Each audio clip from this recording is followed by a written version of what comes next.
අයිබෝවන් සුබ දවසක් යාළුවනේ කොහොමද ඉතින් ඔන්න ඔයාලට තවත් වැදගත් වෙන වීඩියෝ එකක් තමයි අරගෙන ආවේ. ඉතින් මේක අස්වැසුම තියෙන අයට සතුටුදායක පුවතක් වුණත් අස්වැසුම නැති අයට මේක කනගාටුදායක පුවතක් වෙන්න පුළුවන්. ඉතින් වීඩියෝ එක අවසානයේදී නරඹන්න කියලා පුංචි ඉල්ලීමක් කරනවා. ඒ වගේම තමයි channel එකට අලුත් කෙනෙක් නම් මේ දැම්ම channel එක subscribe කරලා ඊට එහා පැත්තෙන් තියෙන notification bell එකත් all දාලා තියාගන්න.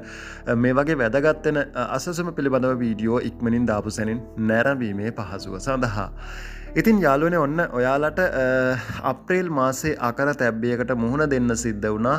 ඒ තමයි ඔයාලගේ ගිණුම් වලට මුදල් වැටුනේ ප්‍රමාද වෙලා. ඉතින් ඒක රජය හිතාමතා කරපු දෙයක් කියලා තමයි මම නම් හිතන්නේ. මොකද බැංකු වහන්න නිවාඩු දින එළඹෙන්න ඔන්න මෙන්න තියලා දිනයකට කලින් දාලා තිබුණේ සල්ලි. ඉතින් සමහරුන්ට නම් සල්ලි ගන්න පුළුවන් වුණා, සමහරුන්ට සල්ලි ගන්න බැරි වුණා. ඉතින් ඒකට තමයි අපි හැමදාම ඔයාලට කියන්නේ බැංකු ගානේ පෝලිං වල ඉන්න ඕනේ නෑ ATM කාඩ් එකක් හදාගන්න කියලා. ඉතින් ඒක හදාගන්න දන්නේ නැත්නම් ඔයාලා ගිණුම ඕපන් කරපු බැංකුවට ගිහිල්ලා කියන්න ATM කාඩ් එකක් අවශ්‍යයි කියලා. එතකොට ඒගොල්ලෝ ඔයාලට ATM කාඩ් එකක් අනිවාර්යයෙන්ම ලබා දෙනවා.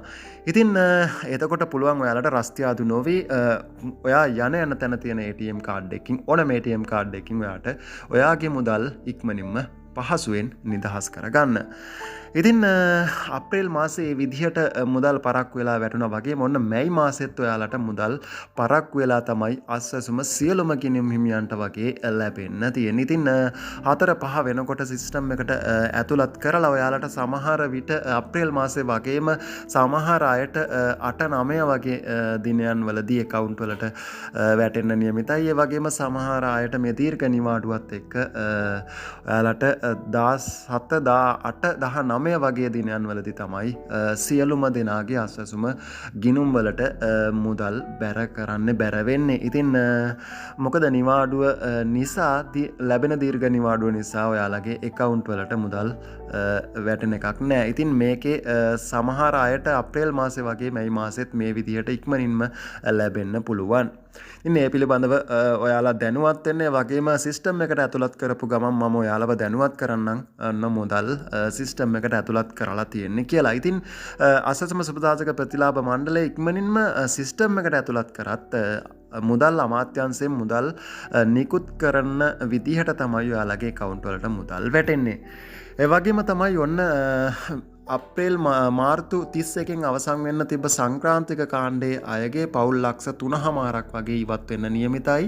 ඉතින් ඒ අයට දීර්ඝ කරා අප්‍රේල් මාසය දක්වා නැවත දීර්ඝ කිරීමක් සිදුවන්නේ නැහැ. ඉතින් ඒ ලක්ෂ 3.5කගේ ගිණුම්ෙන් ඉවත් වෙන්න තමයි ඒ අයට සිද්ධ වෙන්නේ. ඒ වෙනුවට ඔන්න නැවත ලක්ෂ 4කට අස්වැසුම දෙන්න සූදානම් කරලා තියෙනවා. අස්වැසුම සාධක ප්‍රතිලාභ මණ්ඩලය මේ වෙනකොට ලහිලහියේ ඒ කටයුතු සූදානම් කරනවා. ඉතින් අභියාචන දීපු අයට, ඒ වගේම අලුතෙන් අයදුම්පත් දීපු අයට ඒ අතරින් සුදුසුම අය තෝරගෙන ඔන්න ජූලි වෙනකොට ඔයාලට මුදල් ලබා ගන්න පුළුවන්. ඉතින් බලාපොරොත්තුවෙන් ඉන්න ඔයාලගේ සමීක්ෂණ කටයුතු අවසන් කරලා තියෙනවා නම්, ඔයාලගේ account එක verify වෙලා තියෙනවා නම් ඔන්න ඔයාලටත් ජූලි මාසෙ වෙනකොට ආස්වැසුම මුදල් කොයි කාණ්ඩයටද අයත් වෙන්නේ කියලා මැසේජ් එකක් ආවට පස්සේ ඔයාට ඒ කාණ්ඩයට අදාළ මුදල් බැංකු account එකට බැර වුණාට පස්සේ මුදල් නිදහස් කරගන්න පුළුවන්. ඉතින් මම හිතනවා මේ වීඩියෝ එක වැදගත් වෙයි කියලා අස්වැසුම ඇති නැති හැමෝටම. ඉතින් තවත් කෙනෙක් දැනුවත් කරන්න, ෂෙයා කරන්න, ලයික් කරන්න, ඔයාලගේ අදහස් මේ වීඩියෝ එකට පහලින් කමෙන්ට් කරන්නත් අමතක කරන්න එපා. ඒ වගේම තමයි හැමදාම කියනවා වගේ මේ අස්වැසුම හැමදාම ලබා දෙන්නේ නැහැ. ඉදිරියට තව වර්ෂ 3-4ක් යනකොට මේ අස්වැසුම නවත්වන්න නියමිතයි. ඉතින් ඒක නිසා දැම්ම ඔයාලගේ දෙයක් කරගන්න උත්සාහ කරන්න. රජයෙන් මේ වගේ සහන මතම යැපෙන්න හදන්න එපා. මොකද මේක හරිම අසාධාරණ ක්‍රමයක්.